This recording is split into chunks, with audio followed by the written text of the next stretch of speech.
Good evening, everybody. Welcome to Roto Slappers Fantasy Foot. I'm Streetz. You know who's next to me now. This way. That's Sean. How you doing, buddy? It's Monday night. We got one game quarter, another game close to halftime here. I hate this 2-game thing because I can't. I'm just not a fan of this. I like one game on Monday night. Maybe I'm old school, old fashioned. Maybe I'm just an old guy screaming and yelling. But yeah, how you feeling? Doing good, man. Everything's good. Just enjoying fantasy football. You know, the ups and downs of the game. Enjoying fantasy football or just navigating fantasy football? A little bit of both. When you're winning, you enjoy it. When you're not winning, it's kind of a downer. But you come back next week and renewed optimism. Yep, that's every week. Sometimes maybe good, sometimes maybe shit. Sometimes maybe good and sometimes maybe shit. And this week could have gone for anybody. We had 10 players, or 10. I'll include it. I should say 9 players in a deep, all put up over 30 points. We had 4 go over 40 this week. There were some monster performances. So congratulations to you. If you had any of them, congratulations. That went part of the 1% that started Devon A-Chain this past week. And I'm sorry to the ones who faced these guys this week. But yeah, let's start with that, since that's a perfect segue into that. The Miami Dolphins backfield, 90 combined points this week. Devon A-Chain finally gets to start. Ahmed's out, injured. I know Jeff Wilson's kind of lurking, but we're going to talk about this in the week 5, right? Because he was on the IR. So regardless, you still another week got A-Chain, but he's going to lead my waiver. It's a spoiler alert. You can go to the fannynt.com tomorrow morning to see the waiver article, but A-Chain's going to lead it. Would you blow your fab on this guy? Is this the guy so far? I mean, it depends on your situation. Honestly, I don't know. You know, every league is different. Every format's different. In most of mine, he was drafted. One of my leagues, he's actually available, but it's just waiver priority, so it's not even fab. I mean, he's worth picking up to have because you saw his explosiveness yesterday. I mean, and obviously you're not going to expect this type of work every week. You're not going to expect the production. But the possibility is there. And Mostert has a history of not being healthy. Jeff Wilson, already dinged up, doesn't have a history of being healthy either. So if those guys go down, you know, sky's the limit. So I would say, yes, definitely pick him up if you have a roster spot that you can spare. And most teams do. You know, if you're hanging on to that 3rd quarterback or that 5th receiver, you're just like, oh, he's going to hit. I'd rather have a guy with upside like that and speed. Yeah, 22 touch today for A-Chain. Or A-John, is that what the pronunciation? I think he wants his name. A-John, Davon A-John or something. Excuse me if I'm getting this wrong. It took me forever to get A-Chain down, and now he's gonna need to change correcting us. Be like Romeo Dubes that I can never say. I know it's Dobbs, but I could just not say it right. But yeah, the 22 touches yesterday, fueled by that huge lead. I don't think he's a guy who needs a lot of touches per game. Like, no. If he is the 2, which I think he is, even if I still think A-Chain's now the 2 after what we've seen this past week. A guy like him, 10 touches, he's gonna have his monster. There's gonna be weeks he doesn't do anything. Then there's gonna be weeks where he spikes, right? And he has his spike week. But a good flex play, and based on the running back landscape overall, so far, you could slot him in some of your RB2, especially with the 5 weeks coming up, starting week 5. You know, you're gonna need spots and you're going to have injuries and you're just desperate. That's the kind of guy you want to start, because the possibilities of him busting a run like that or multiple runs on limited carries, you know, that can steal a week for you. Yep. And then his counterpart Mostert also goes bananas with 45.2 PPR points yesterday. He's another guy. I started him in quite a few leagues, actually, Raheem Mostert. So yeah, he's the one I'm pretty comfortable with because he's the one who's going to get the lion's share while he's healthy. All the love. You know, he's got that speed as well. Everyone, I mean, he's older. When he was with the 49ers, you know, he showed off plenty of speed when he finally got the opportunity. He got paid, and then he got hurt. And then that whole offense is so fast. It's crazy. Yeah, they've said. I think if you saw Field Yates tweet about the speed times, and they were all Dolphins this year. Tyreek and Achane, Mostert. I think Waddle is in there as well. I mean, blazing speed on that team. To recap some of the other big winners from yesterday. Keenan Allen.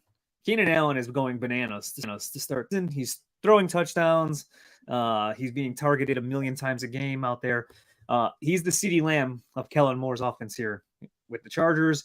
Mike Williams goes down. We'll talk in a little bit when we get to some waiver articles there, because that one kind of stings for the Mike Williams guys out there. But Keenan Allen,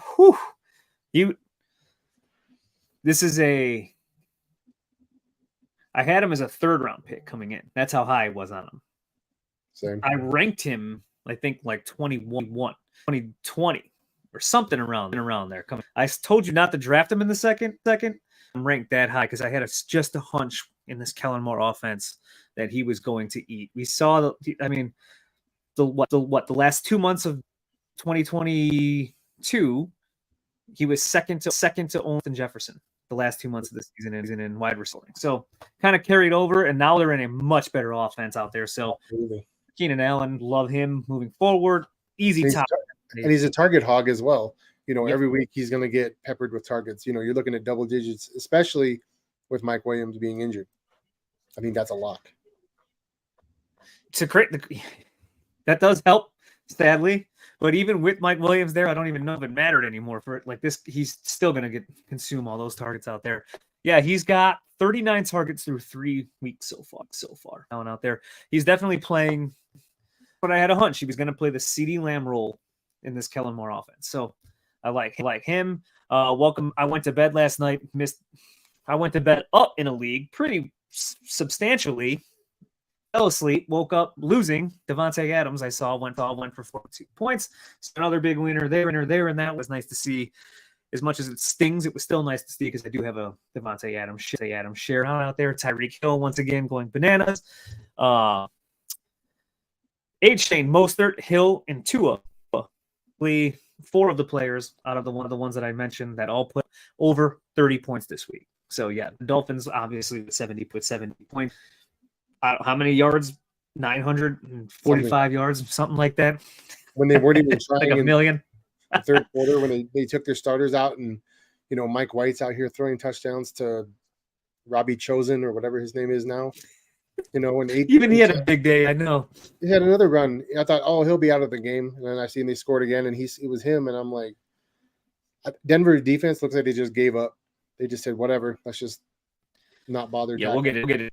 Good Lord, that's pretty ugly. We're gonna have to a little bit later. The Bills, big week for them. Tim would probably try to trade the Bills after this performance this week. Adam Thielen, welcome back. 31.5 PPR points for him. Although we're going to talk about that too when we get to the waivers. He gets the Andy Dalton bump, but Andy Dalton might next week. So enjoy that while you can. Then some usual names: Justin Jefferson with 30.6 points. So and then Kenneth Walker with a monster week again out there. 2 touchdowns again, 4 touchdowns in his last 2 games. So pretty good start for him out there. And Kenneth Walker. I mean, and that was the guy that I think a lot of people were kind of hesitant on because they drafted Charbonnet, and I think it might have been a big miss because he's getting a lot of the work. I mean, I know Charbonnet's snap count's gone up, but Walker's been the steady presence. So yeah, there is no split right now in Seattle. The Kenneth Walker. It's a clear 1-8. And I worried again, and I probably ranked Walker a little too. I had him a top 35 to 38 play still entering the season, but I might have bumped him up just a tad. No, it was just going to be the Kenneth Walker show going in. Right. That kind of wraps up the big winners of week 1. I'll get some comments real quick before we move on here to each position. Justin, thank you for tuning in, Mom. There he is. Got back from the park with the kids. That's a logical excuse. So Nova, does he have a real name? It's Michael. Michael. Okay, Mike. that's how I remember that, because it's my name. So that's how that one. DK probably coming back from Kansas City after watching the embarrassment yesterday live go down. Graydon, what's up, my man? JD, how you doing? Thank you for tuning in. Dylan, also for tuning in. If you missed it, go back and watch Field Advantage that was on before we came on here. Then, especially if you're a Saints fan, go check that one out. It was a great episode there. And yeah, your boy A-Chain went off. He did. And A-Chain, I go back to it's on. Well, yeah, it's still there. The ANC.com. I wrote 10 rookies entering the season, and I did that right at the draft, and I had A-Chain ranked 5. I had him ranked 5, and it was because of the speed that he possesses and how they were going to use him in this offense. And I was like, he does not need a lot of work to make his impact each game up. Like, he just needs a couple touches, a pass here or there, something like that. And that's why I had him ranked 5.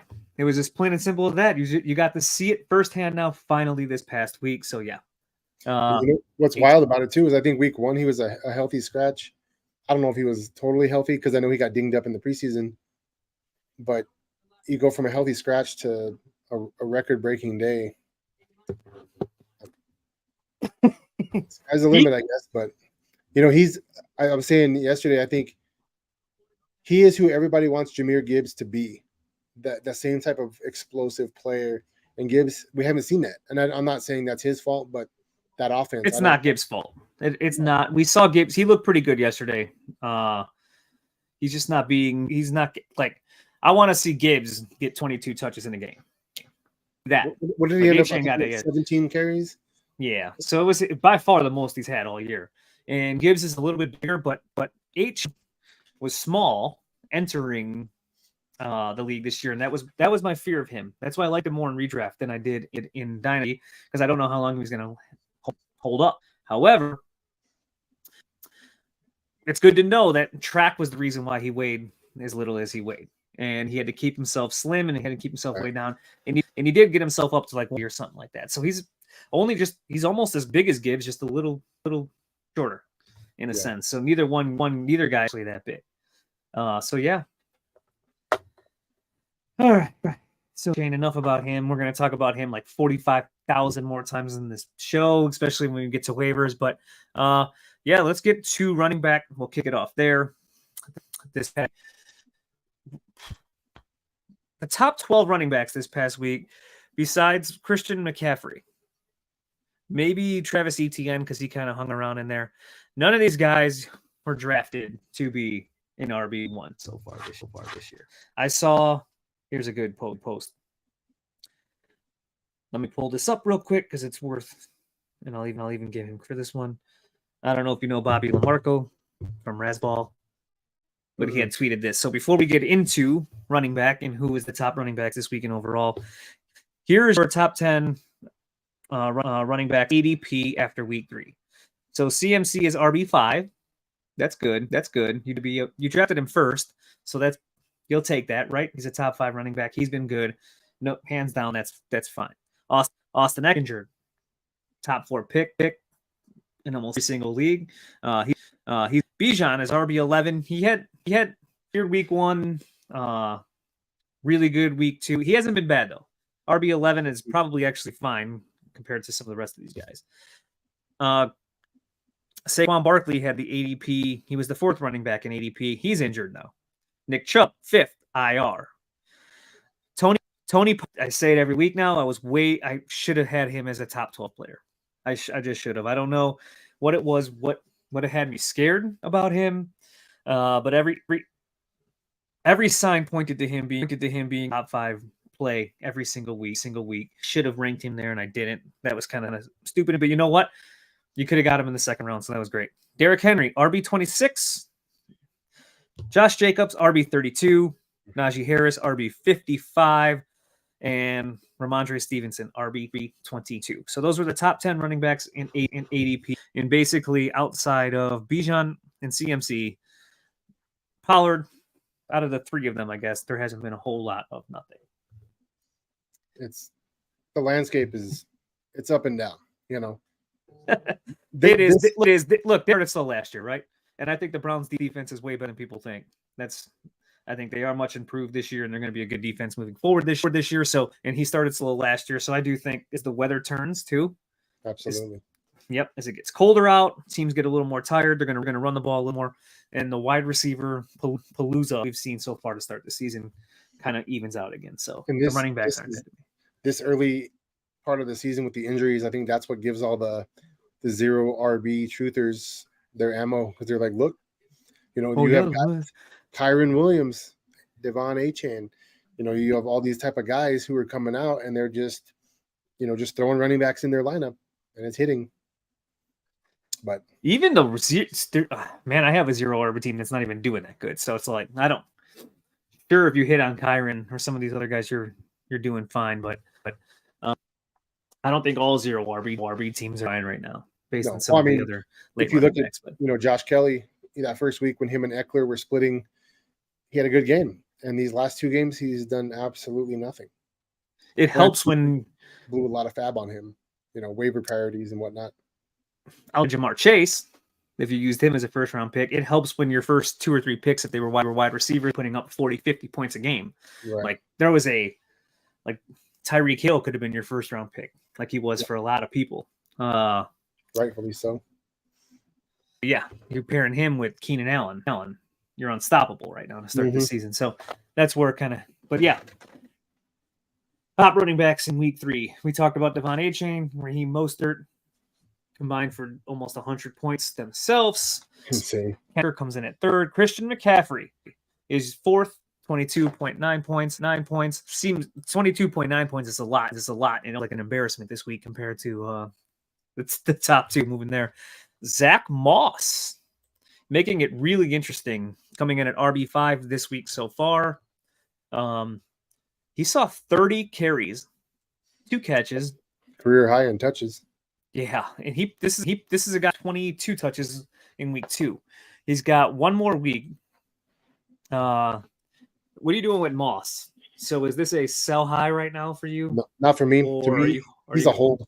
Because I think they still want to trade JT, and then there's a report that came out that said that they're looking for less than a first round pick now. So it feels like they're kind of softening up, just like, okay, if we can get something decent, we're going to do it.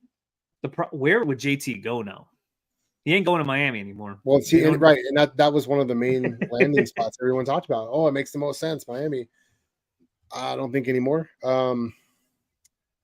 Maybe Cleveland. Do they want to give anything up? with the Chubb injury. Ford. He's held Jerome Ford was an RB1 this week with 19.1 points. So, like, do they really need to go get? I don't know. That's where I'm a little taken back on. Where does he go? Because I just don't see a situation out there that kind of screams to me. They've talked about Denver, but I don't see Denver giving up assets at this point. Kansas They City. don't even use. They got 2 running backs. They didn't even use Samaje Perine. Right, I know. What if Kansas City jumps in the mix?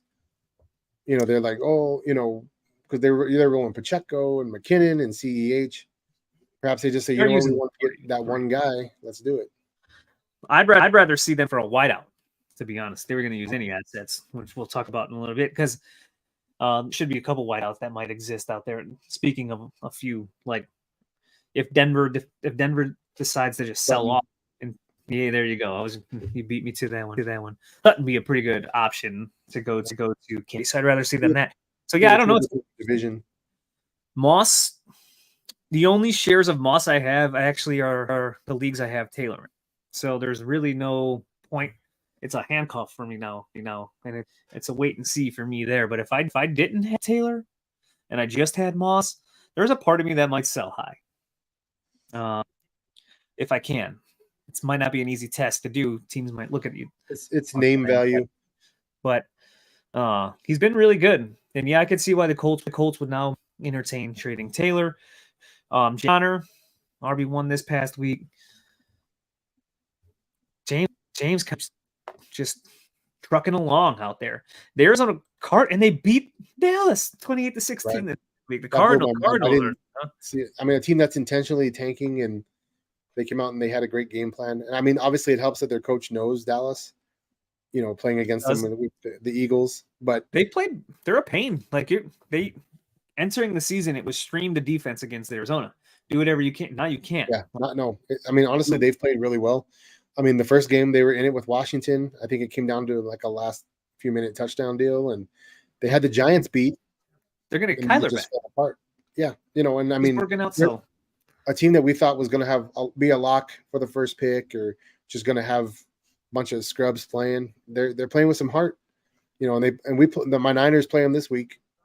I'm not taking them lightly. It's not one of those, oh yeah, we got this, looking ahead to Dallas type of thing. I think it's full on be ready. They just showed the world that they can compete. Yeah, although the Niners are a buzzsaw, so we'll see how this kind of how that game kind of unfolds. And speaking of RBs, I don't know if you're watching the Swift 16 carries, 130 yards tonight. Yeah, he's gonna see. Unfortunately, the list I have is made before this game, so when we're doing this, it's hard. But Swift would probably enter the mix because Jerome Ford, 19.1 points this week. Travis Etienne, 17. Jerick McKinnon, 17.8. Madison, did he feel the pressure a little bit from Cam Akers in there? He comes out, has the best game by far of the season so far. Finally. It's early, but he comes to play. Miles Sanders, welcome back. Isaiah Pacheco, and then Tony Pollard kind of round out the running backs this past week. McKinnon did not put him on the waiver. Here's a spoiler alert: he is not on the waiver. I can't put anybody who's touching the ball 5 times or less on there. Right. Like in touchdowns, they were short distance touchdown grabs. The Bears defense is brutal. I know this as a Bears fan. We balls just you're just gonna want to ignore anything against the Bears. Oh, start anything against the Bears if you have it. Be my guest there. But well, basically a lot of it none of us would have predicted. No. Right there to round out week 3 when it comes to the running backs. Our top wideouts of the week. We talked about Keenan Allen, about Devontae Adams. We talked about Tyreek Hill. We talked about Adam Thielen. Do you agree there, though? Does Adam Thielen get the boost from Andy Dalton? Oh, absolutely. This is right in now unfortunately, when Bryce Young's back. And I don't know. I mean, how injured is Bryce Young? Is it one of those? I had read he could return next week.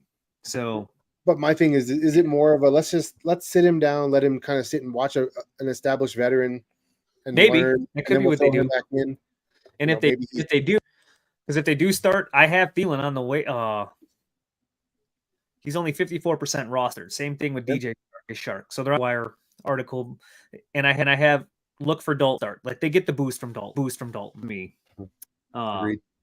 established back can get them the football. So if Bryce Young, just with the rookie quarterback, expect very rocky days out of the wide receiving core there. Carolina, so they do get that boost. But you are right. They could just say, you know what, Bryce, get healthy, take the time.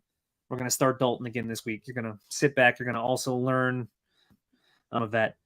Not a bad idea. And it depends on the situation. Sometimes even Mahomes sat behind Alex Smith. Jordan Love sat behind Rodgers, and he's playing pretty well. Better than I expected. The only thing for me is those sat on teams that were winning, whereas Carolina, I don't know what they're really playing for. So they, I don't know if they just right. I mean, it makes sense to let him get his reps, so this doesn't become another Trey Lance situation.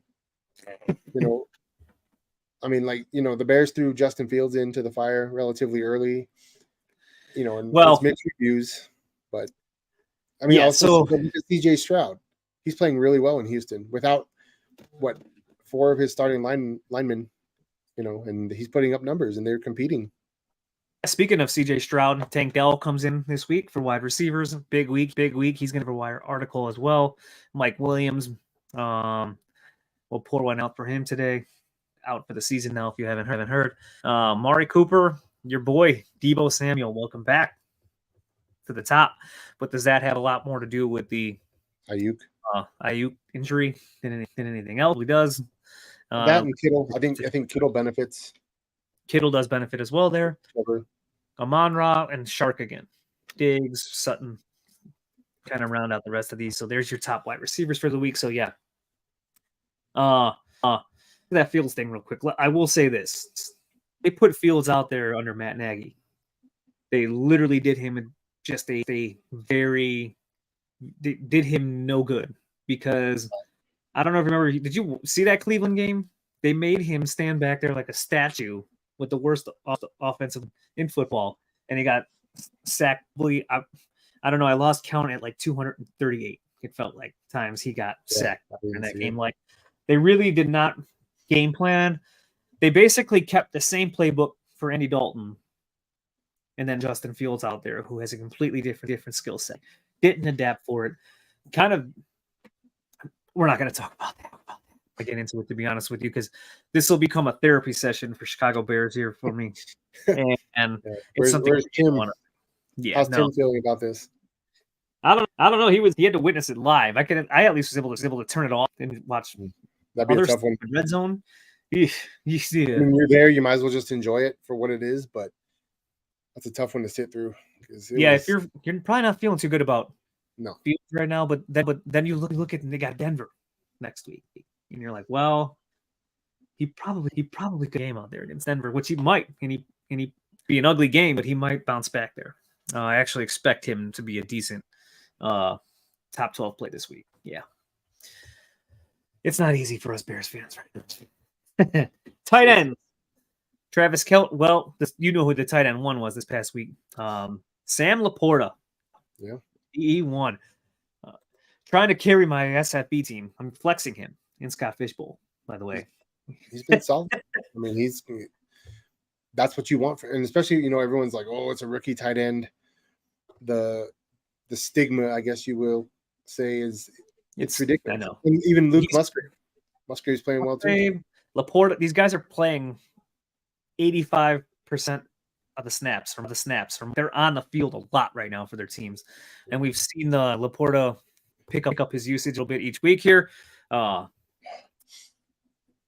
targets, 6 targets, 11 targets. But what I also liked is his average from 7.8, 12.6, 10.5 in this one, which I'll take too. So a little bit deeper targets there for him. Catches a touchdown this past week, 24 PPR points for Laporta. He's 63% rostered also. That's it.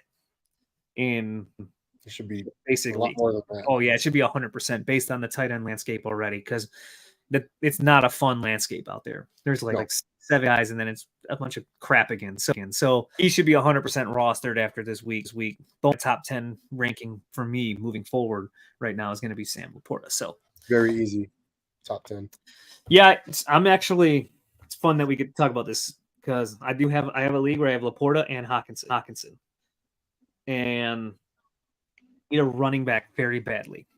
So there's a good chance I'm actually going to try to trade Hawkinson this week and get a running back and just try to salvage this league now and use Laporta at tight end and then get the running back, because it hasn't been good for me at running back so far. And I'm shallow there. So if you do have Laporta, which a lot of people do, actually, another fun thing to talk about is I got Travis Kelce on Sunday. I woke up to a trade offer. I'll ask your opinion on this. It's a non-PPR league. And I don't have the best running. I didn't have the best depth, but I was offered Kelce, and he wanted Kenneth Walker and Miles Sanders. So you can only start 2 running backs in this league, though. That's it. You can't flex, so it's 2 running back, 3 wideout in a non-PPR league. So usually, as the season goes, you can find yourself an RB2. You just be like, you got to stay vigilant. You got to stay on top of the waiver wire. You have to look out for injuries. You got to do, but by the end of the year, every year, whoever I drafted is not the guy I'm using in the play as RB2 anyways. So I thought, I had Pitts. It was an auction league. I had Kyle Pitts, and I was like, I could right a wrong here. It's hard to pass up Travis Kelce because he is just a monster. But this guy had Laporta. So I wonder if he thought the same thing that I could fix running back by just way a tight end and just rolling with Laporta. So if you have him, I think you can do the same thing. And you can roll with Laporta the rest of the year. Travis Kelce back on there. Maddie and I for now, because the third tight this week was Farrell Brown. out of New England. Yeah, And that was. Yeah. So our That's biggest fear disappointing. in New England is that, it's just that. It's like, is it going to be a different guy every week, and the Hunter Henry every week being the guy? Mike Gesicki's there. Now they got Farrell Brown. They do have a good matchup next week. Still, I just don't trust. I can't. Good luck. I just don't trust starting any New England tight end. It's Hunter Henry or bust for me. I mean, that was just that one play. He just broke free, and the defense was nowhere to be found. Understandably, they're not covering him because he's Farrell Brown. Yeah, I get it. I don't even know if I trust Hunter Henry yet. Still, that's the kicker for me. But each their own. George Kittle, you said, benefited from that. Also, he comes to tight end for this past week. The big guy, Donald Parham. There's a couple touchdowns, but once again, the usage just for like 2 targets is not going to cut it for me. You're not going to touch. Everett gets the volume, Parham. He's just a big dude, and he's a good goal line weapon. And just like with Minnesota using Josh Oliver, he scores. It's TJ Hawkinson's thing, but every now and then the backup's going to get in there, and he's going to be uncovered.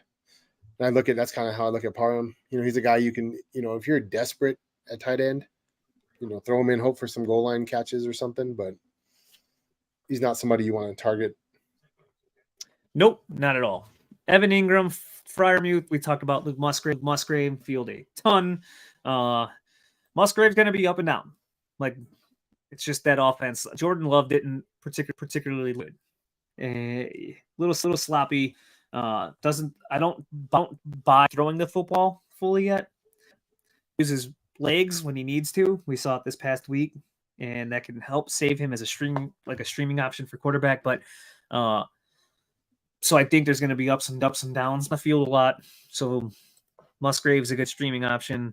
I'm not going to talk about Jim. Maddie talk in honor of Maddie. I'm going to leave Jake Ferguson alone. Although he keeps popping up now and the top 12 tight ends every week, even though he's only scoring 9.8 points there. But Maddie tells you he's Jake Ferguson. He's a Cowboy fan. Honestly, that whole situation, I don't know. I think I would like to see what he can do. He's had flashes, but I don't think he's going to be consistent. No, me neither. Now, some tight end on the top from each position. We'll kind of backtrack here until we get to quarterback. Any tight end worry you a little bit? What's your panic meter level right now on Darren Waller, who had climbed his way into the top 40 picks? I'm not super worried yet. He's staying healthy, which is a plus. He played Dallas. He had a decent game against Arizona, and then he played the 49ers defense. So he's had 2 of the top, 3, 4, 5 defenses in football out of the first 3 weeks. And I'm going to give him a pass for now. Yeah, I think he stays healthy. I want to see what he can do. I think he's going to be getting some targets. Gauntlet to start the year this year. Absolutely. Dallas, San Fran, and then a very, very, very feisty Arizona team too in week 2. And he had a decent game in week 2. I mean, he did. For some of these guys, if they get 4 catches for 50 yards, they're a top 10 tight end. Yep, and he's seen 8 targets against Arizona, 7 targets against San Francisco still, even though the results weren't there. Actually, if there was anything, there's a buy low window right now for Darren Waller out there, possibly. Yeah, it's worth a shot. And if you need a tight end. Kyle Pitts now. What's your panic meter on him?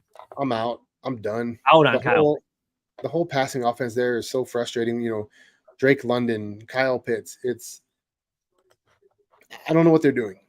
I don't know if Ritter's bad. I don't know if it's Arthur Smith. I don't know if it's a combination of things. But what I've been watching, because I have a lot invested in Bijan, and they can't move the ball consistently. It makes no sense to me. You have 3 top 10 picks on your offense at the skill positions. Or maybe Kyle Pitts just isn't that good. I don't know. I don't know what the deal is, but I'm out. I want no part of him. Yeah, there are very Arthur Smith. We screamed this in the first week 1 when we did this show. Arthur Smith doesn't care about your fantasy team. He just doesn't. He's going to run the offense the way he wants. And then you add in, I don't think Desmond Ritter's that good. So, a double whammy now. You have Arthur Smith, who plays football a million times a game. Even when they have to throw the football, they have Desmond Ridder. So it's a recipe for a disaster, is what that is. Two very talented guys, two in Pitts, and I truly think that a vocalized freshman is going to come out at some point soon. It's got to. You know, they're saying, oh, London doesn't care about his catches.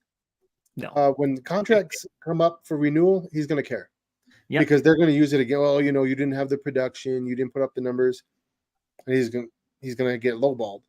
Correct. I don't know how good London is either. That's the other thing. You know, with London and Pitts, pretty good. I think him. I mean, I do, but I'm saying, are they bad? Is it the offense? Is it the coach? Is it the quarterback? I mean, there's just so many different things. I have no idea. I want no part of it at this point. Yeah, I'm kind of locked into a kind of sucks on that one. I will say this though, if you don't have a tight end or your wide receivers kind of suck, they're good buy lows. I don't know what they'd cost. They probably won't cost too much right now to acquire either. No. So they're good. You want to just stash them and hope. Guys. Yeah.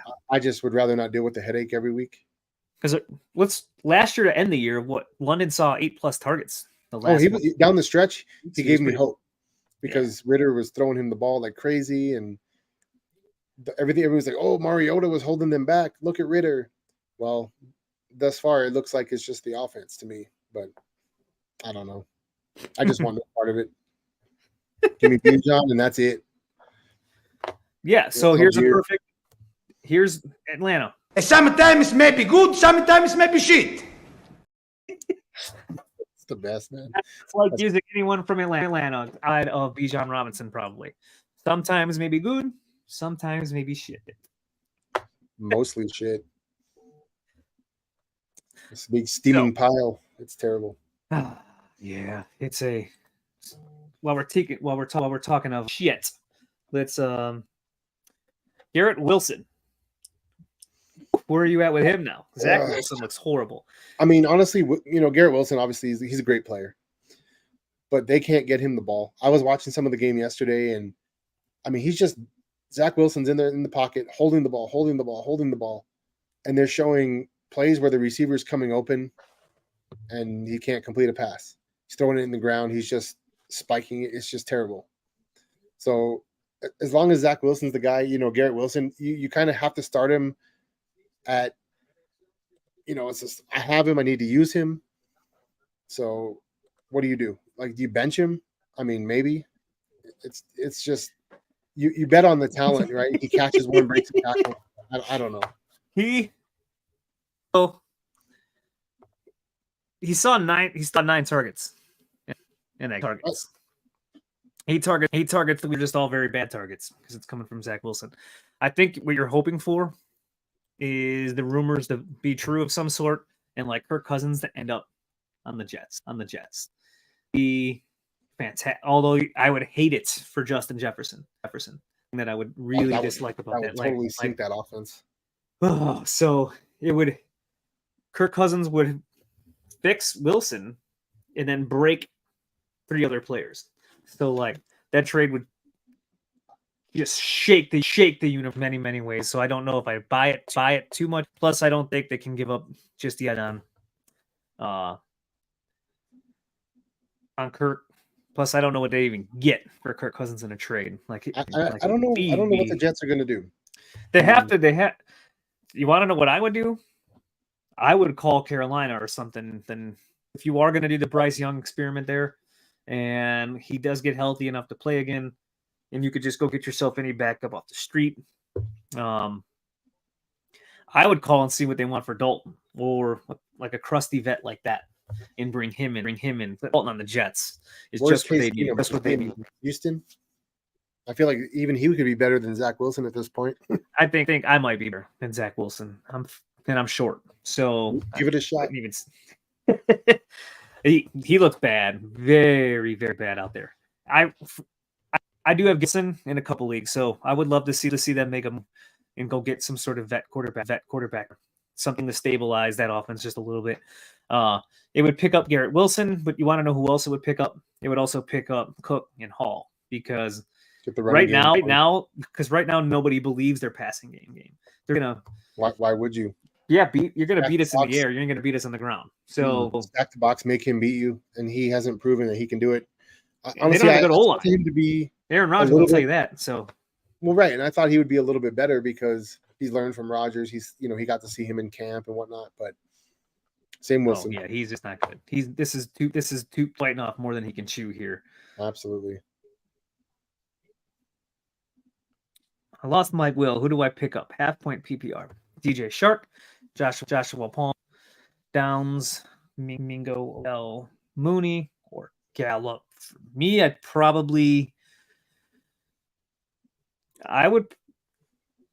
going to be Palmer for me. All of these guys. So I'm definitely going to go with Palmer on this one. I do talk about this though in the article. I do think you can get Palmer and then I don't know what the roster percentage is on Quinton, but I do think you can end up with both of them if you have the roster spot. I don't know how it's going to play out, but Palmer looked pretty good. And I think for early on, if you need to get by, Palmer's going to be the guy. But this does open the window for Johnston to a little bit more looks. And he's obviously has the higher ceiling than Palmer does. And he's a rookie. I think he does. Because I'm a huge. You don't like that was a big Tim guy, was Quentin Johnston. He wanted him on the Bears. Well, Tim likes his wide receiver handcuffs, and that's Palmer. To me, I like Palmer. I feel like he steps right in. He's been there. They know him. They trust him. He is. It's funny you say that too, because Palmer right now is the Mike Will handcuff And with Johnston, I mean, he's a guy like if you can get Palmer and Johnston, I'm playing Palmer. Johnston may be on your bench if he does take that leap. I'm just not sure he's quite ready yet because early on they could have been using him. He's that big body type receiver, whatever. But I think they made a mistake passing on Addison. I don't know. Maybe they aren't sold yet. He's just really raw. I don't know what the deal is, but not a big Quentin Johnston guy. We're learning that. I kind of like him, but I still think it's going to take time. So I kind of think it's going to be a slow build, regardless of what get to that. So I think Palmer has the quickest short-term value. Yes. So if you need somebody to pick up the same production like Williams was picking up, then yes, it has to be Palmer to me. Downs, I probably would come second, only because Shark and Mingo.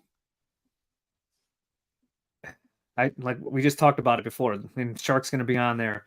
What do they do at quarterback? Yeah, that's the big thing for me. Very inconsistent. When you get Bryce Young back, it's going to go up and down. Yeah, very inconsistent. Most weeks he's neither are going to help you. Odell, no thanks. Darnell Mooney, no thanks. Gallup had an interesting game. I just don't overall know if I'm buying outside of CeeDee Lamb a lot of that pass attack now in Dallas. Period. Yeah. So that's going to be up there. So Palmer would be the guy. That's who I would prioritize. First, I'd probably put Gallup followed by I'd probably do that actually. Downs and then he's getting a lot of targets. Back to there. They got to keep their first round pick because Rodgers didn't play the 60% of the snaps or whatever he needed. New York could just be in the case. Good. Never know. Right now, everybody's in sweepstakes. It seems all the teams that have one or none. Yeah, the Bears are in there. Bears? You can't say the Panthers are in there. Well, the Bears are in the play for the. You never know. Top five picks right now. A couple years ago, when the Cardinals took Josh Rosen, and then the Vikings are in there. Took Kyler Williams, or they traded Rosen because they wanted to put Kyler Murray in there, and so maybe now they're going to do the same. Trade Kyler Murray, go get Caleb Williams. So who knows? See, but Aaron Rodgers is doing some crazy seances and eating probably weird plants that come out of the ground. He could back by the playoffs now apparently. Yeah, so I don't think the Jets are. I know it, but it's Aaron Rodgers and he will does some weird thing. It wouldn't be out of the realm of possibility to me if he was able to come. I just don't know if the Jets are going to be there by then. Based on their window is for this season, I think is closed because they have to starting. They got to find a quarterback. To me, they go get a quarterback, a veteran quarterback. Otherwise, yeah, Michael's right. They might be in the Caleb Williams sweepstakes at this point. So yeah, Garrett. Wow, that was a big tangent off Garrett Wilson into a lot of things there. But if you do have Garrett Wilson, kind of a hold or trade. Somebody wants. You're gonna. I don't want pennies on the dollar. So I'd wait and see what the Jets do, and you kind of just sit there and hope that they bring in someone or find somebody to play there. Yeah, because that segue into this then, because he's affecting to me when we talk about running backs now and panic meter. Breece Hall looked fantastic that opening week in week 1, but now we've seen pressure. They're going to stack the box on the Jets. It's tough sledding with a really bad old line. It's not a great old line though. Yeah. So, are you worried now, Hall? Yeah, I mean, they need a better game script. I mean, their schedule is pretty tough the first part of the season, and they're not staying on the field long enough. So their defense is getting worn down. So I mean, I don't know. It's kind of the too same talented, and I think, yeah, it's Dalvin Cook. On the other hand, almost welcome to Dropsville because that's what we're getting at for him. He's toast, man. There's nothing there. It's just Hall is explosive, even coming off the knee injury. He's younger. He's fast. I mean, it's kind of tough. If you have these guys, you almost have to play them because where you drafted them, you're not going to have many better options unless you were able to pick up Puka, on waivers or something. You pretty much have to play him and just hope for something. Hope they break one. As we go, I think we'll see Breece Hall. He'll have better days as the season kind of progresses. I would love for that quarterback just because I have so much Breece Hall, and I'd love to see that offense get improve a smidge and making them an almost semi-believable pass game there at times to take a little pressure out there. And Cook last year had the worst metric season of his career. He last year. Yeah. Volume bailed him out. That's what bailed out Dalvin Cook last year. So I'm not sure even if I'm buying too much Dalvin Cook this year. I admit I took some later shots at him, but we're talking 7th, 8th round picks, not the end of the world. So it was worth gambling to see if he had anything left, but I just don't think he does have anything. Najee Harris, where are you at with him? Same. He's a plotter now. It's kind of crazy how fast he fell off, and you can see the difference on the field when Jaylen Warren has the ball versus Najee. Early in the summer, I wanted to believe in Najee this year. Last year it was rough starting. He was injured, and then second half of the season he had a pretty good run. But thus far, I mean, he is healthy, and he just looks slow. He just doesn't. I don't know.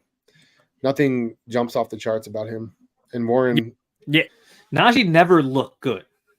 That's the thing about him. He did last year after they played that really tough stretch to start the season. Right. He definitely looked better in the second half of last year. But he's just volume, pure volume play. Just like he just never was just a world burner out there. And just you're spot on. Just a guy who would get fed the football 20 plus times a game, and his 3.8 yards per carry somehow got him to a total at the end of the year. We talk about yards, fantasy points per game, not yards. Fantasy points per been an RB1 really. More of an RB2, just a very volume based one. And you're right, Jaylen Warren. I don't know. Running the football, I don't know if I buy Jaylen Warren just yet, but they got to get him more involved in the pass game. They do. They got to find more, get him more. They need some more weapons. They do. I do buy Jaylen Warren in PPR leagues, so I kind of like him as a flex play moving forward. Fortunately, Najee becoming a flex play as well, even with the volume that he's seeing out there. But I'd probably panic on Najee a little bit. I'd probably be trying to trade Najee if I can. Throw him in a package again. You're almost better just putting him with somebody and try to get a 2-for-1 deal. His ADP was way too to begin with. I don't know why Najee was going as early as he was going. What people were thinking. That was kind of crazy. Josh Jacobs. Let's look at his yards per carry the first 3 weeks. 2.5, negative 0.2, and 3 points. Now he has seen outside of he has seen about 20 touches in week 1 and week 3. So the volume is kind of there for him still. 5 catches last week, which still saved him. Were you on Josh Jacobs? I'm not worried. I mean, if we're I doing have him as a buy low. I think right now I would start throwing out there to the Josh Jacobs owners and see what I think see where they're standing on him. A lot of his stuff is, he didn't go to camp. He's starting late, and the offense has been okay. I mean, last night they put up some points. They were in the game. Against Buffalo, week 2, nothing. Week 1 against Denver, okay. But yeah, like you said, he's a buy low for me. If you can get him in the right situation, because I think a lot of owners might be looking to move off of him at this point. They're like, oh, it's a wasted pick. So I'm absolutely flooding offers for Josh Jacobs this week in many, many leagues, especially because I need running backs in a few of these ones. But that volume that I see there, I know what is Jimmy G in the concussion protocol, possibly right now, but he still looks in, and he'll be back. So I like Josh Jacobs as long as he sees that workload moving forward. I'm not going to panic on him like I'm panicking on Najee. No, I'd say I'm more at like a 3 or 4 for Josh Jacobs, which is not 10. I'm at an 8 or 9 for Najee. No joke about that. So Breece Hall, I'm at probably about a 6 is where I'd rank those. Garrett Wilson, about a 7, only because Zach Wilson looks so he's atrocious. Just awful. There's no other way to put it. Quarterbacks, quarterbacks. Deshaun Watson bounced back a little bit. This looked better. After a very weird week, blocked a bunch of the media. We had a lot of weird things. We heard about they can get out of the contract if you got suspended, or some of them you got fined. Weird week from him, but he did bounce back. CJ Stroud, he's gonna give her article. Ohio State quarterback too. Look at that. Who would have thought that? I know. I have 2 Michigan fans here, but either way, pretty impressive. Pretty impressive start. This guy 3 weeks in. They've also let him chuck the football, which is nice. Yeah. 44 attempts, 47 attempts, 30 attempts. Like, let it rip, kid. So I kind of like that too with the volume there, but he's been pretty good. Otherwise, it's kind of what we've noticed. I was a year off on my Justin Herbert MVP campaign, which I said last year Justin Herbert was going to win he's going to battle Tua for it now this year, but Herbert looks 85% of his passes he completed yesterday. For 3 touchdowns, Herbert looks fantastic along with Tua, bounce back from Lamar. Cousins volume is going to I had Cousins RB8 coming into the season, and I hope he stays in Minnesota just for that fact, because 44-50 pass attempts the last 3 weeks for him. Yeah, they're going to be throwing it all over the field. Yep. Mahomes, Love, Pickett, Allen, and then Purdy about the top quarterback so far for me. Now, anyone you like particularly? Streaming options there between Purdy, Love, or Stroud. Honestly, it's mostly matchup based. So you're a matchup. Yeah, I think it's that's how you should. If you had to pick one of these guys. I like the weapons for the 49ers, unbiased opinion. You have McCaffrey, you have Ayuk, you have Debo, you have Kittle, Juszczyk even at fullback, whereas with, Green Bay, it's pretty much Aaron Jones, Musgrave. When Watson comes back, that's a tough one. I think Stroud maybe, because they're throwing the ball. There's going to be a lot of negative game script for them. So Purdy, he's 63.3% rostered. Make my waiver article, but there's still plenty. 40% of leagues. If I had to pick out of all of these guys, I would take Brock Purdy. That would be the guy that I would still use. You're a nervous San Fran fan, even though you guys are loaded. He's a safe play. What you're basically going to get. Like 20, 250, maybe 2 touchdowns. That's pretty much what He's you're looking until he got hurt last year, the year before that, to me, it's like you could stream Jimmy most weeks and you could get yourself 14 fantasy points because the Shanny system is great. He ran it well. Purdy's doing the same thing now, but unlike Jimmy G, Purdy has so many weapons out to his disposal. It is just a loaded offense. So I would probably him. Goff is only 57%. Well, He's gonna, yeah, that is surprising. I think he runs that offense really well. He's kind of efficient. He'd be a guy I probably prioritize 2 on that one. Mm-hmm. Jordan, he'll make the waiver article, but I haven't seen it. I just haven't been impressed. Being a bitter Bears fan, you don't like you could say that, but look, week 1 against us, the Bears all day. He had all the time in the world to throw the football. If you give any quarterback 10 seconds to throw the football, he'll find something out there. But of that, to me, just that great. He's been saved by 3 performances. Aaron Jones. He only threw for 151 yards in week 2, but he had 3 touchdowns, which saved him. He was 2 of 44, 50% completion percentage yesterday against the Saints. That's not good. But he's salvaged by 9 carries for 39 yards and a rushing touchdown. But so I want to see what he can do when Watson comes back. That's the other thing. That could open up the offense. Romeo Doubs is a number 2, is decent. Aaron Jones should be back soon. Musgrave's taking another step forward. So that's why I don't necessarily – and he gives you some rushing upside, which I don't necessarily hate. He hasn't had his left tackle too, right? So they've been down. Bakhtiari was out as well. So I get it. He just hasn't been overly exciting to me per se. He's done better than what I expected coming into the year. I had no expectations for him. But it's kind of why I like Goff ahead of him, like Purdy. I know what I'm getting out of those guys. They run their team's offenses pretty well. Their team offenses are pretty good. Yeah, I just don't know what to expect out of Love yet. I could throw out a name of a guy that kind of disappointed me with Sam Howell. Yesterday he had an abomination of a game, 4 interceptions. He got sacked 9 times or something. I mean, and they had I don't know what's going on with that. Yeah, like Jahan Dotson, for instance, use him because he's so talented. But I think Dotson right now is another guy being held back by quarterback. Howell just very shaky out there for the Commanders right now. But the thing about that is, I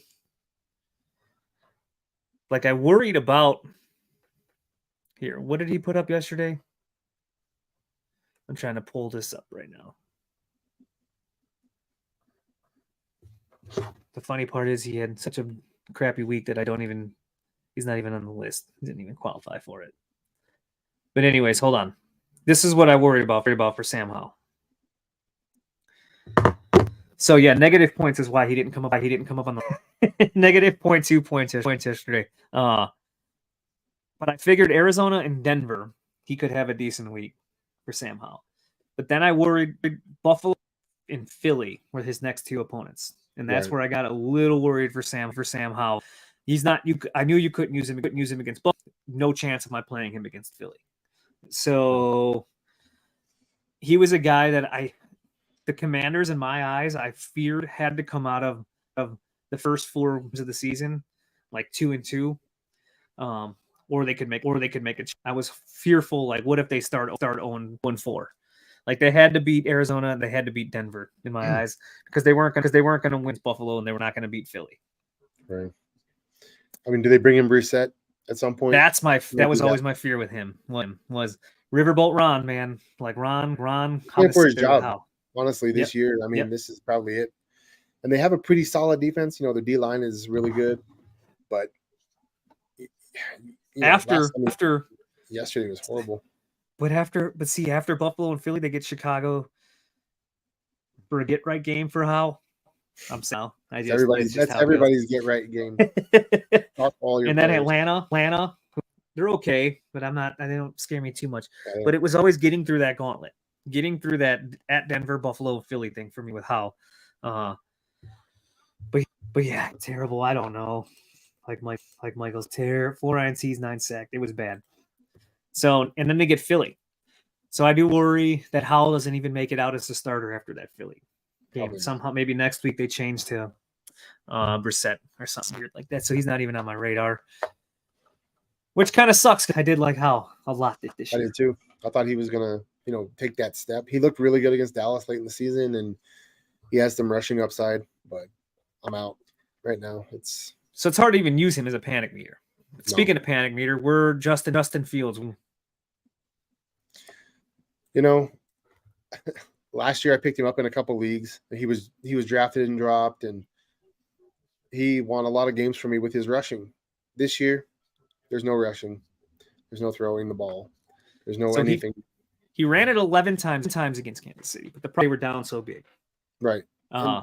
He got hit in the head. I just worry about that. Injury. Denver and Washington are next for them. I think Fields is going to run a little bit more.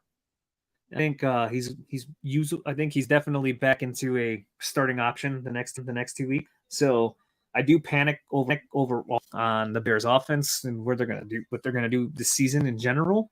But I think based on some of the streaming options out there, I think Fields a little possibly a bounce back game against Denver. The battle of the tank for Caleb Wade next week between those two teams. Is Fields now a streaming option versus an actual weekly starter? Probably. I think so. I think until he just lets loose and runs the football 10, 12 times a game for 60 yards and he becomes what we saw last year, which might not be the best thing for the Bears offense in general, the best thing to evaluate him for Ryan Poles, but for fantasy purposes, that rushing upside that we saw last year could carry week. But yeah, he's not a bona fide top 6A like he was being drafted to be right now at all based on that team. The hype around when they picked up DJ Moore, everyone's thinking, oh, you know what? I even bought in for a bit too. He's got a real weapon now. The offense is gonna look different. Honestly, I feel like they've regressed as a whole from last year. Yeah, they just haven't. They look bad. It sucks. Bears fan, I can tell you that it kind of does suck. But my panic level, I'd say for Justin Fields out of 10, I'd probably put him at a 6. That's probably safe because he's hovering the middle because I do think that the rushing upside will just give you on a fantasy level overall still be salvageable and somebody that you plug in your lineup each week if he starts running the football a little bit again. Overall, real life as a Bears fan, no, I don't know if he's the guy. Sadly, that's kind of what it. I just haven't seen it from the pocket from him for the long term on that one. Yeah. But another guy, I saw a post on this, to be honest. They're both averaging 14 points. Do you know who's averaging just about 14 points per week along so far this year? And that's ask you next. Trevor Lawrence. Oh. Trevor Lawrence so far this year, 17 points week 1, 8.6 in week 2, only 14.2 points in week 3. I think a lot of us played a lot of people the ceiling game too with Trevor Lawrence, like they did Fields instead of the game. And overall, Trevor Lawrence hasn't looked that fantastic either. No, and he was a guy that was being drafted as a top, 6, 7, 8 quarterback. With Ridley coming in, him and Kirk had pretty good chemistry, and with Ingram and Zay Jones, there's no reason for them to not be putting up more points. And they started off slow last year, if I remember correctly, as well. And they did finish hot. That's what I was going to ask you. What is your panic level on Trevor Lawrence? I don't have one really. It's minimal. If you needed a quarterback, could you go buy a Trevor Lawrence or just? Oh yeah, absolutely. Because maybe there's an owner in a league who's like, I'm done, and you can get him for much less, and then he has a hot stretch towards the end of the season. He can get you in the playoffs. He might win some games for you. I'm all in if somebody wants to sell him. What about Dak? Another guy kind of drafted as a top 10, 12 option. That's a tough one because I really believed in that Dallas offense. They went and got Brandon Cooks, who's always steady and solid, outside of last year. And I don't know, maybe losing Kellen Moore really set them back. Obviously I know they had some offensive line injuries yesterday, but he doesn't look good. Just a lot of the first 2 games, the defense cleaned up, and everyone's saying, "Oh, Dallas is the front running team in the NFC," and I'm thinking, well, let's see the offense put up some points. They might be. Yesterday, they might, yeah. But yesterday, overall team, but Dak, I think he's more of a borderline QB2 stream option and I like other options ahead of him, to be honest. Streaming point. For Dak, I miss Kellen Moore for Dak. They do. But Mike McCarthy, great play caller. Adam, thank you for tuning in too, by the way. We got a question. Would you trade CeeDee Lamb and Javonte Williams, Bijan, and Chris Godwin? Ooh, that's tough. I mean, without knowing the rest of the roster, I think that makes a difference. I don't know. So it's almost a Bijan for CD trade. You know what I mean? That's kind of how I look at it. Ooh, see, not me. But I like Godwin from a PPR standpoint. I'm not a big Javonte fan, but if it's a PPR league, I would do it. I'd rather have Bijan over CD. We just went over how running back kind of, and I think Chris Godwin's a very serviceable PPR wide receiver. I think he'll get you your double digits each week. I can't say the same for Javonte. I would probably do Bijan and Godwin. But I mean, and without knowing the rest of the roster, that's what I was going to say. Because I mean, I don't know what the other running backs on the team are. Are you making yourself really weak at receiver? I mean, I can see doing that. You take a step down from CD to Godwin, but you upgrade at running back. Hold on, I'll mix it with us now.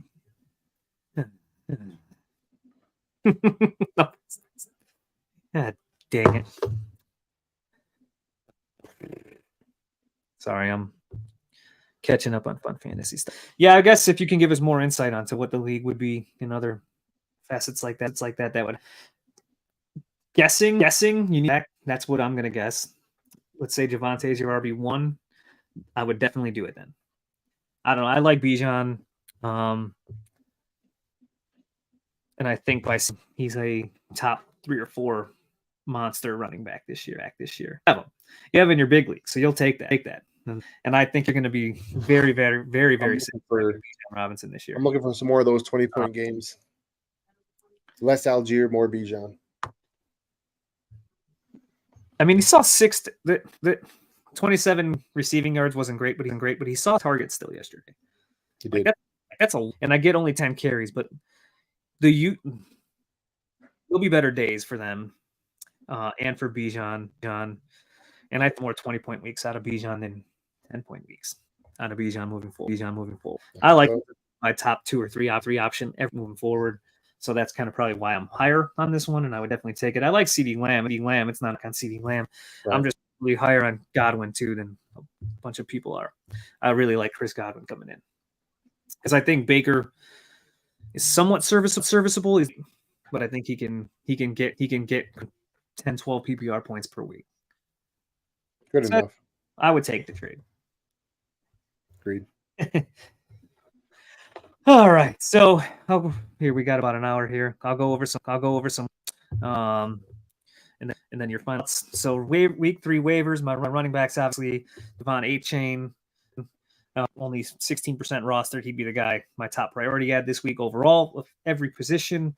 You got to take a shot at it. I want any part of that offense that I can get to. On any part of the Dolphins offense that I can possibly get out of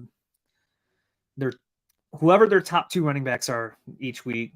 Obviously Tua, obviously Hill, Jalen Waddle when he gets back. I just want all the shares of the Miami offense that I can possibly get each week. Matt Breida, only 6% rostered. It's slim picking out there right now for running backs. He salvaged last week with the touchdown. He only saw 4 carries, but he still looked better than the rest of the running backs out there in those 4 carries. They just ran into a buzzsaw of a team, like I said, on a short week in San Francisco. I think if you're in a really, really big bind, Breida can possibly get you 10 PPR points this upcoming week. I like he's probably matchup in it. And we saw it this past week because he saw series and he had a healthy 5 yards per carry, but Elliott in the right matchup, if it's going to be more of a ground game attack, which Bill likes, and the balance attack, Zeke's still out there in over 50% of leagues. Yeah. Kendry Miller. Here's my rant real quick. 20% roster. His debut wasn't spectacular by any means. I thought after his first few carries, he got it going a little. Like in that second quarter there, he looked much better.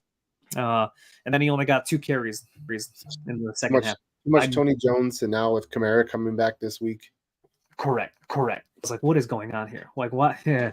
No Tony Jones. Give me more Kendry Miller. But you do get. But that's the thing. Yes, Alvin Kamara's back this week, but Alvin Kamara is not really a bell cow back, right? He's not a full 25 carry, target type of guy. So somebody's got to get, like, the RB2 in New Orleans is still going to get, I think, 10 touches at a minimum. Okay. And I think that could be Kendra Miller. So I'm not saying you start him, but I'd say that's a guy that I'd still go pick up and kind of stash, right?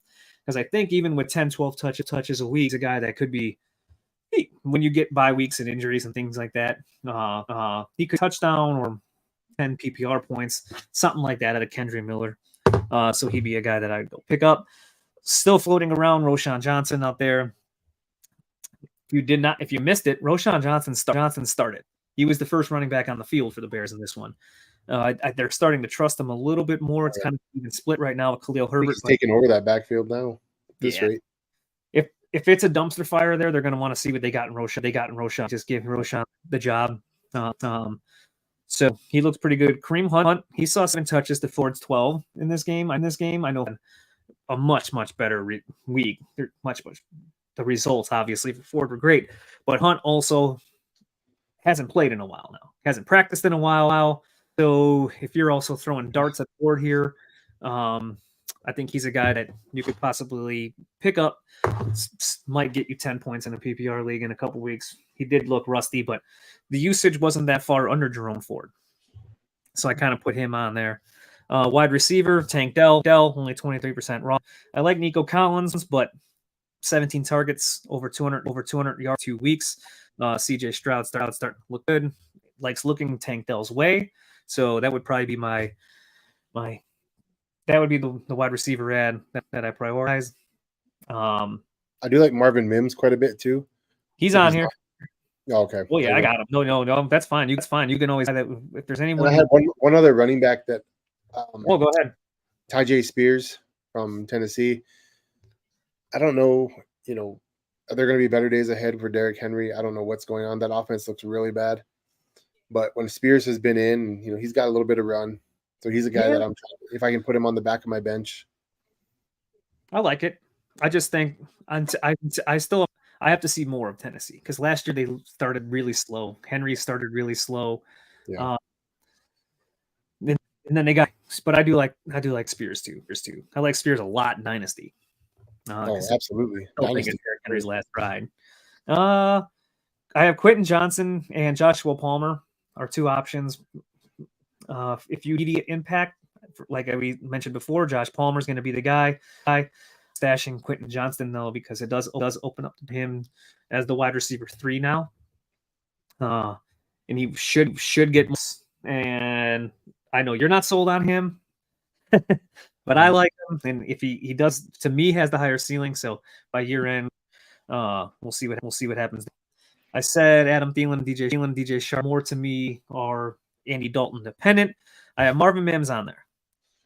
Marvin Mims is a little big play dependent for me on that offense, especially when they were trailing as bad as they were. It's good in the big play opportunities, but 3 catches, 70 yards, right? I saw Heath Cummings on CBS tweeted his dream scenario would be like they trade Sutton, and I think he had mentioned, and they just let somebody airmail Mims out there every week. That's exactly why you want to stash Mims if you can, because if they do trade Sutton, he's going to get a lot of work. But it does make sense then by doing that. But I still think Judy bigger player than what he is now, and I think he becomes the guy.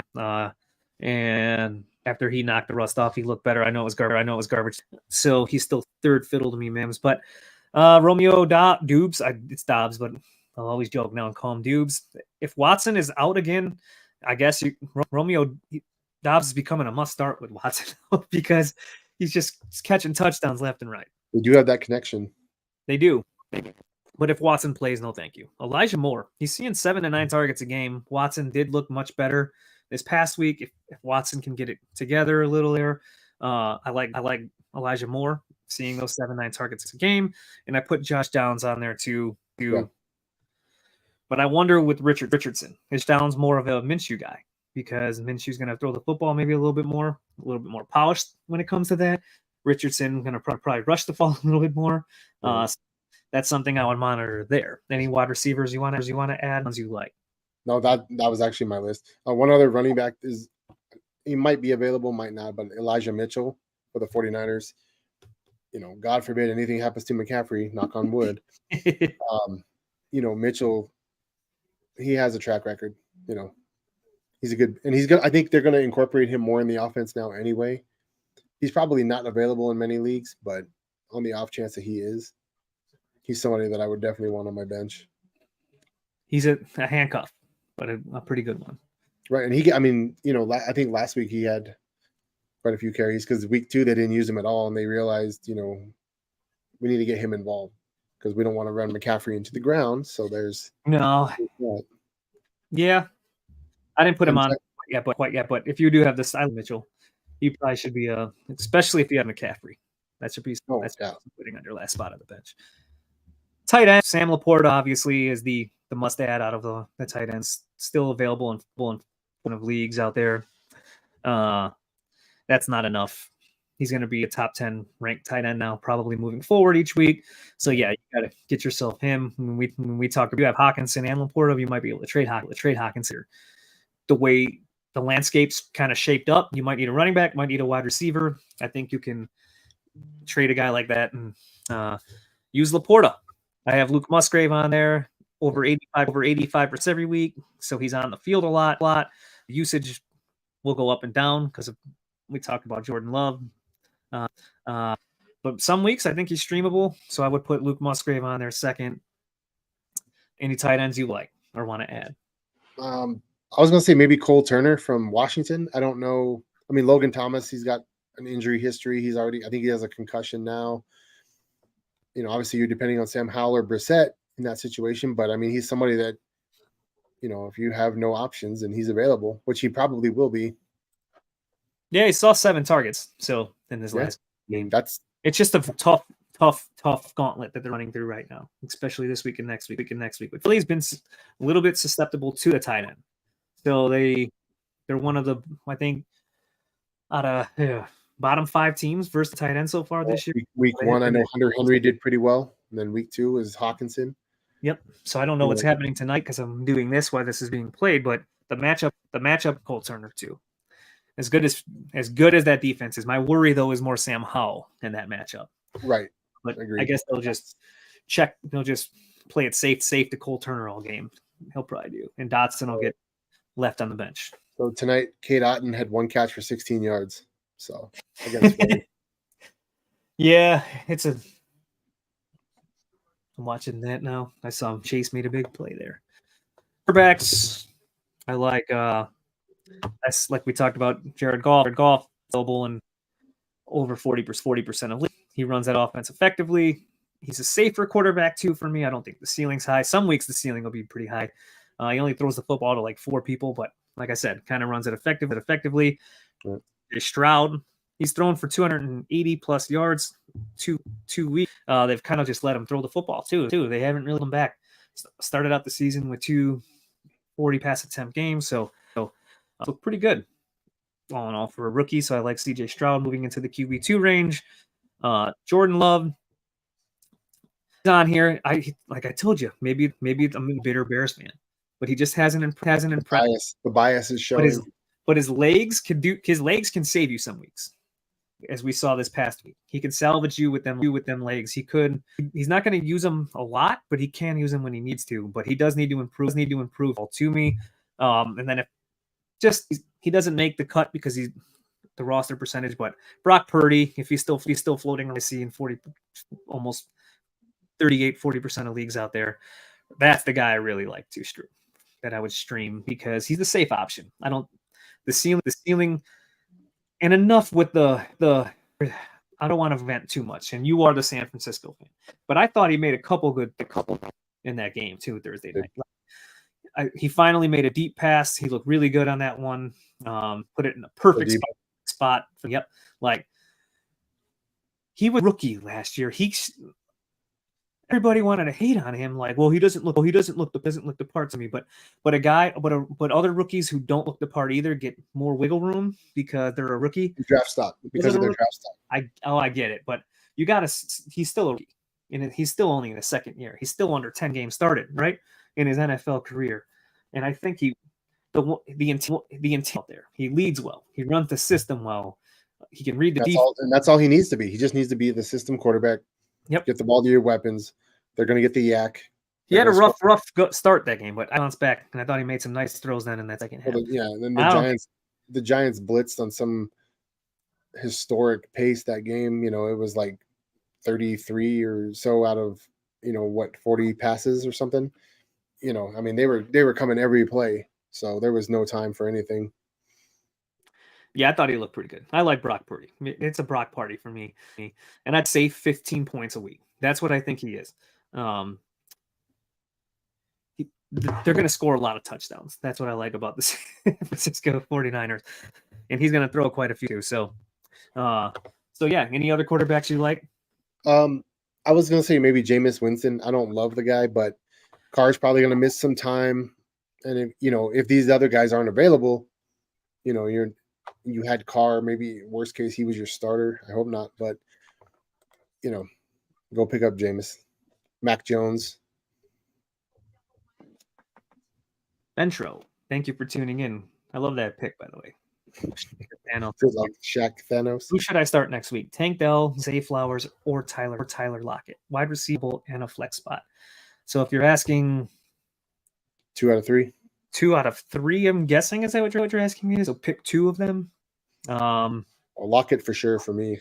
I'm a Lockett guy. Oh yeah, you got Lockett for sure. I'd probably say Lockett and Zay Flowers still. As crazy as Let's see who's. Baltimore's playing at Cleveland next week. Lockett's just the guy. He's always won. He's going to have his ups and downs, but man, he's high sometimes. Sometimes those weeks will carry you. Put up 25 points those weeks for me. Last week. And I would do. I like Dell. He's my number one ad for when it comes to. But they get Pitt next week. Kind of plain life. I don't. A couple of tough I like matchups. Zay Flowers. I like Zay Flowers. Is probably the safer bet. He's seen. He's pretty much the wide receiver 1 there now. Yeah. Beckham's hurt. Bateman, I think he got dinged up as well. I mean, they have, obviously Mark Andrews, but I'd probably go Flowers and Lockett. Yep. I would rank sure. Lockett, Flowers, Dell. That's how I'd rank it. Right. Although I gotta give Tank Dell a ton of credit. He's moving up, but not quite there yet.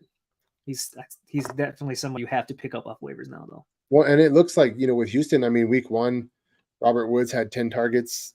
Nico Collins, I believe, did week 1 as well. And then week 2, Collins went nuclear. And then this week, it was Tank Dell. So, I mean, it might be an inconsistent play for these guys, but the arrow up for that offense right now. Lockett, Zay, Dell. That's how I would rank them. Agreed.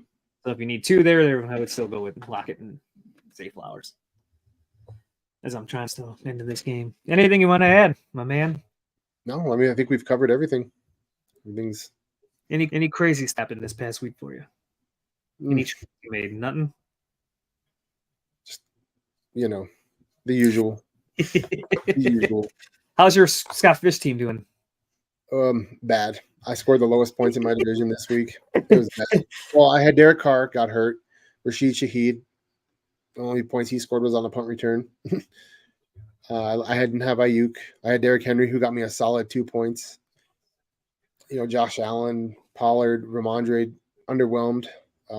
Josh Allen and Pollard did good, I should say. And then Ramondre underwhelmed. McLaurin, so game. I started Kincaid, didn't get a whole lot there. But man, I could 3-3. Based on our medium scoring here. Nope, 260. I've seen people scoring in the 300s, and it just blows my mind. Yeah, I was 3-1. I might be 3-3 after this one. 3-3 for me. And I started Watson. Although who I would have put in instead of Watson only would have scored 2 points. Still it would not have helped me much by making that substitution on that one. Yeah, I missed that. We had my wife's surprise party this weekend for her birthday. And so Sunday I was flying through everything, and he ruled out until like 11. It felt like something. And when I did the lineups, it was like 9 a.m. and they still had him projected for 12 points, and I missed it because of that.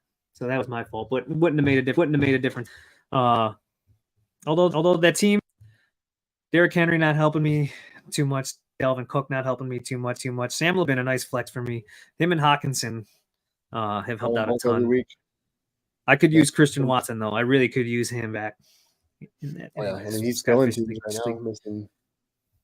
But the bait, I could still battle back here because Allen Purdy have been pretty good for me so far this. I do need Derrick Henry to step up though. Yeah, you and me both. I need my receiving room to pick it up too. You're gonna be in your big league. We're gonna be 2-1 in that one. 2-1. That's not bad. I mean, what? That you could be 0-3 in that. So that's not too bad. we're coming in. We were 2-0 and had the most points in the division. And this week, just Devontae Adams and then Jordan Love and Dobbs. He started both, and they were doing nothing until the second half. And all of a sudden, the Saints couldn't play defense anymore. Sorry to your buddy that's a big Saints fan, but I was fuming. You got the witching hour got you on that one, huh? Mm-hmm. And no, excuse me. And then going in last night, Devontae Adams dropping 40 some points on it. It's just you just can't overcome it. And then the team hasn't put it together yet as a whole. Lamar had a good day, 31 points. Bijan didn't do much. Mixon's doing good tonight. AJ Brown tonight. Lockett didn't do much. Kittle had a decent game, but Nico only 5 points. Pittman is okay. It's a decent team, but just one of those weeks you run into the buzzsaw. Yeah. I'm going 3 in a league. It's for a decent pot, and that one kind of stinks. That's the league I'm actually going to try to trade Hawkinson in for a running back. I think we'll see how that goes. Otherwise, though, to be honest with you, I've actually floated around. That's probably my worst league. I have a league with Cup, Barkley, and Waddle. Decent buy-in too. Yeah. But I'd be 1-2 in that bad week this week. I just actually kind of just gave up in that one. But I'll take 1-2 at this point in that one. And then my Jonathan Taylor league, I'm going to be 2-1. So if I can get him back, that's the league I have Eckler in too. So with Eckler and Taylor, I'm still going to be 2. So if I can get them back, I'd be feeling pretty good. Still got time. I have a dynasty league I went all in on this past season. I had Barkley, Eckler, Pace, Lamb. Loaded team entering the season. I'm going to be 0-3. Yeah, I'm in the same boat. And I have no first round pick anymore because I went all in.